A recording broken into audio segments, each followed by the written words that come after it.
Dear Disney, we are sick and tired of your live action remakes.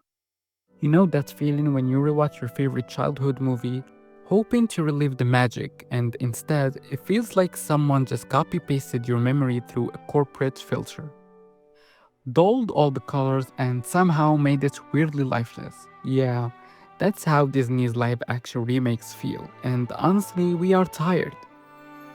Disney used to be a studio that created the magic. Today, it's more like they keep trying to recreate it with mixed results at best. Sure, it's all wrapped up in a stunning CGI, big name actors, and a sweet nostalgic packaging. But let's be real, are these remakes actually doing justice to the originals? Or are they just cashing in on the fact that millennials and Gen Z will cry the second they hear a whole new world?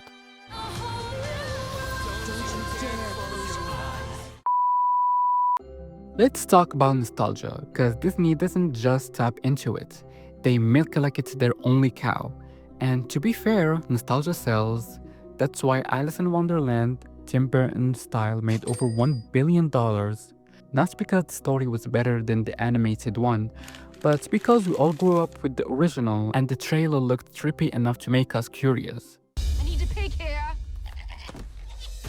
I love a warm pig belly for my aching feet.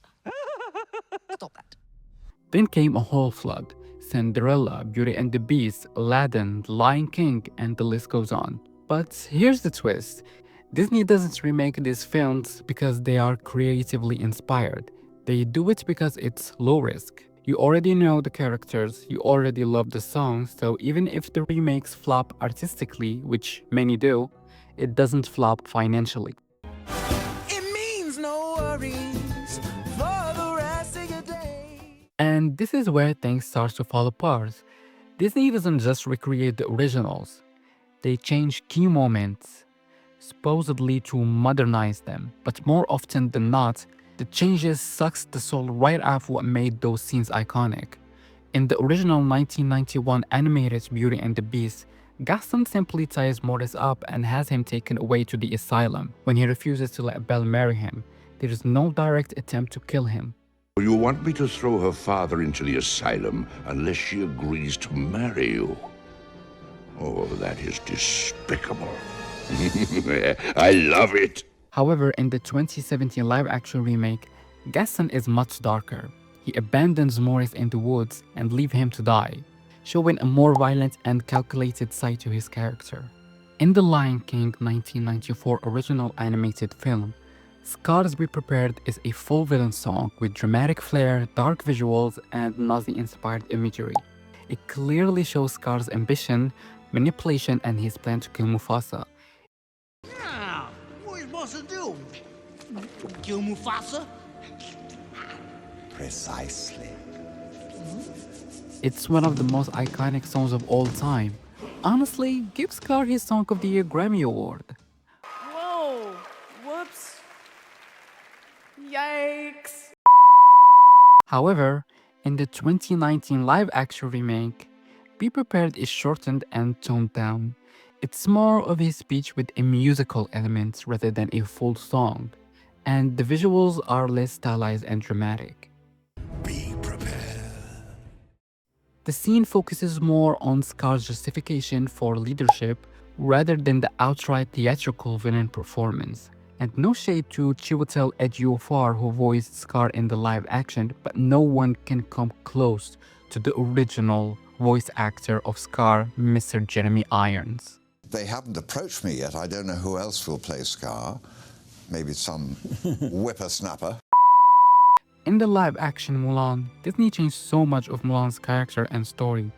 Unlike the 1998 animated version, where Mulan becomes a hero through hard work and cleverness, the remake gives her a magical chi powers from childhood, making her more like a chosen warrior. Your chi is strong, Mulan.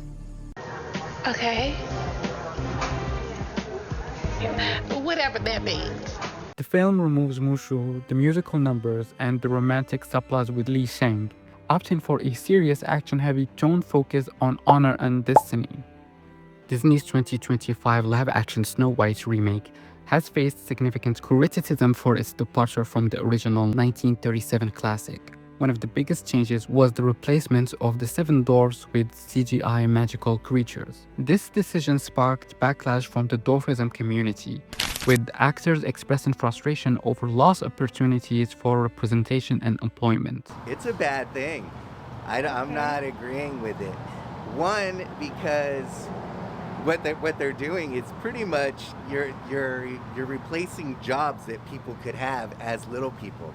Snow White and the Seven Dwarfs, it's for dwarfs, you know? Musically, the film omitted beloved songs like One Day My Prince Will Come.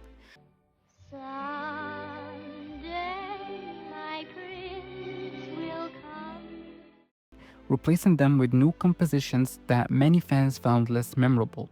None with no doubt when I'm calling out, mirror on the wall. I'm sorry, but Disney, what made you think I want to hear Gal Gadot sing? She can't even act. Kalel, no! Critics also noted that the remake's modernized themes and visuals failed to capture the charm and the magic of the original. Efforts to modernize the classic tale by portraying Snow White as a strong, independent heroine have been met with mixed reactions. While aiming to empower the character, some critics argued that this shift from the original's emphasis on kindness and dreams of love feels forced and detracts from the story's charm. Gal Gadot's portrayal of the Evil Queen has also faced criticism. Reviewers describe her performance as lacking menace and depth, with some noting that her singing and acting did not meet the expectations for the iconic villain role. In contrast, Charlize Theron's portrayal of the Evil Queen in Snow White and the Huntsman was lauded for its chilling intensity and complexity, delivering a commanding presence that Gal Gadot's version misses. Bring me the king's daughter, and you let her slip right through your tiny little fingers. I could go on about how many changes they did on these remakes, but I'm gonna stop right here. These changes feel like they're trying to fix things that weren't broken, and in the process, they lose what made the original moment so powerful in the first place. I'm not labeling anything as educational. It's all entertainment. But I mean, people can be educated and still be entertained. It's not just about bad remakes. It's about what they replace. Every time Disney funds another live action redo, that's one less chance for a new story to exist. Disney used to innovate, think Aladdin, Lilo and Stitch. Weird, beautiful, bold ideas. Now the focus is on familiar IP. According to Disney's own investor reports, exploiting existing franchise is primarily strategy for maximizing returns. Basically saying new ideas are risky, let's just recycle. Even Don Hahn, who produced the classic like Beauty and the Beast, said that these remakes often lose the lyricism and spirit of the originals in favor of realism. Believe it or not, as of present, Disney has released around 20 live action remakes of its own classic animated film. And not gonna lie, I did not know half of these existed before making the video. We have 101 Dalmatians, 102 Dalmatians, Alice in Wonderland, Maleficent, Cinderella, Jungle Book, Alice Through the Looking Glass, Beauty and the Beast, Christopher Robin, Dumbo, Aladdin, Lion King, Maleficent Mistress of Evil, Lady and the Tramp, Mulan, Cruella, Pinocchio, Peter Pan and Wendy, Little Mermaid, Haunted Mansion, Snow White, Lilo and Stitch. Whew, I'm out of breath. There's also rumors about making a live-action adaptation of Hercules. Yes, Disney, I said we don't want any live-action remakes anymore. But if this is true, cast Elizabeth Gillies as Meg. That's your only redemption. And for Hades, I have 3 suggestions. Tom Hiddleston, Harry Lloyd, or Ian Somerhalder. That's all I gotta say. Now let's talk about what we lost, 2D animation. Disney's shift away from traditional 2D animation towards CGI has meant losing something deeply special. The emotional warmth and personal touch that only hand-drawn animation can deliver. Glenn Keane, the legendary animator behind characters like Ariel, Beast, and Tarzan, wanted to prove this through a unique experiment called Duets. In this experiment, Keen used hand-drawn animation to explore how much emotion and connection can be communicated through simple pencil lines. His goal was to show that every line in 2D animation carries the artist's feelings.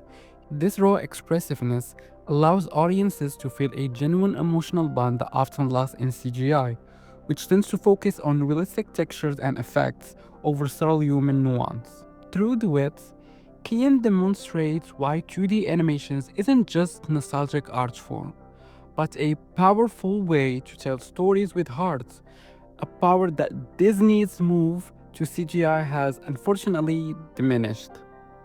Take The Princess and the Frog, the last full-length 2D Disney animation movie. It was lush, expressive, and beautifully stylized. The exaggerated movement and expressions of the characters allow viewers to understand the emotions being conveyed even without hearing any dialogue.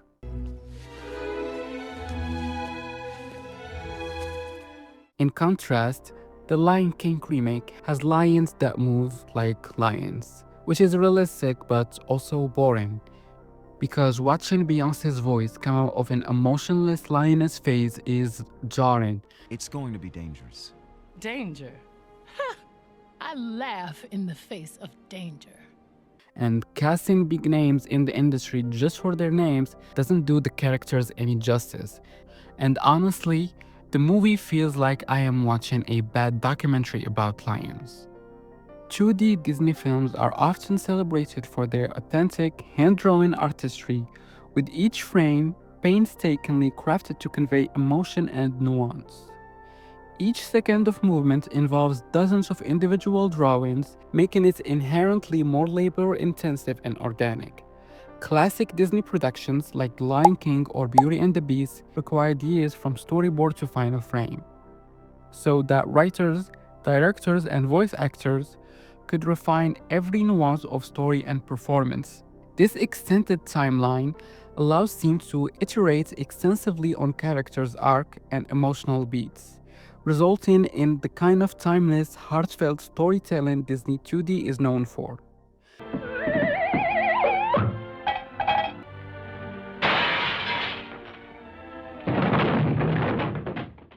Animator Andreas Deja designed Scar in The Lion King by closely studying Jeremy Irons' voice and facial features. He noticed traits like the shape of Irons' mouth and the dark circles under his eyes, which helped Scar's cunning and expressive look. Deja has said that Irons' performance brought such intelligence and evil charm to the role that it made animating Scar inspiring. So I remember Jeremy Irons looking at my drawings and the animation, and he says, "Oh, for heaven's sakes, he looks like me." And I said, "Well, that was kind of intentional," but he was fine with that.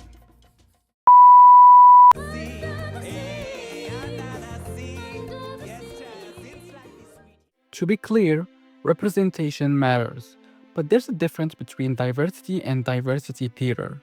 Casting Rachel Ziegler as Snow White upsets a lot of fans because it goes against the original description. Skin is white as snow, lips red as blood, hair black as ebony. That line is core to the character's identity. Changing it feels less like real diversity and more like Disney forcing fake inclusivity to look progressive without staying true to the story. The same happened with The Little Mermaid. Ariel was originally a pale redhead, and changing her iconic look felt more like a corporate checkbox move than a genuine representation. It comes off as performative, not authentic. However, her skin color doesn't actually impact the story, so... Halle Bailey gave a beautiful performance, and with a voice like hers, it's hard to imagine anyone else playing Ariel. At the same time, it's important to say this clearly. Hating on these actresses because of their race is just racist. This criticism should never turn into racism. Both Halle and Rachel are talented. Actually, Rachel Ziegler is a great actress and an amazing singer, but people don't give her the chance because they have already judged her.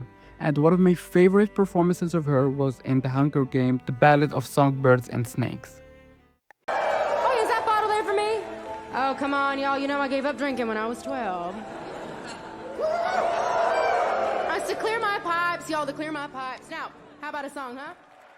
The issue isn't about race, it's about staying true to the core of certain characters. But a genuine representation should always be celebrated, not attacked. Critics and fans have said we need stories written with different cultures, identities, and voices from the ground up, not retrofitted scripts from decades ago.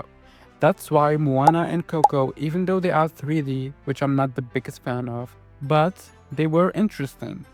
They weren't just diverse, they were authentic, intentional, and rooted in real communities. Let's not pretend we don't know why Disney keeps doing this. They keep making live action remakes mainly because they know it's a safe way to make money. Instead of creating new stories, they rely on the nostalgia of older fans who grew up with the originals.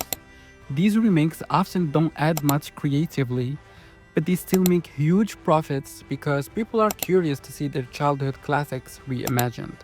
It's less about art, more about cashing in. The Lion King 2019 made $1.6 billion, Beauty and the Beast made $1.2 billion, Aladdin made over $1 billion. However, if you guys want to watch an actual good live action adaptation, which is not made by Disney, I'd recommend The Ugly Stepsister. It's a dark horror style twist on Cinderella, told from the stepsister point of view. Directed by Emily Blichfeld, it dives into brutal beauty standards and body image, way closer to the grim original than Disney's polished version. It's raw, intense, and flips the fairy tale on its head. If you enjoyed the movie Pearl and The Substance, you'll definitely love this movie. It's basically the same aesthetic, same gore/horror vibes. I definitely recommend this. We don't hate the remakes because we are grumpy purists. We hate them because they take something we loved, flatten it into a lifeless copy, and expect us to clap because it's real now. Disney, we want to love your movies again. We want new heroes, new songs, new words, not just different versions of old ones. So here's a wild idea.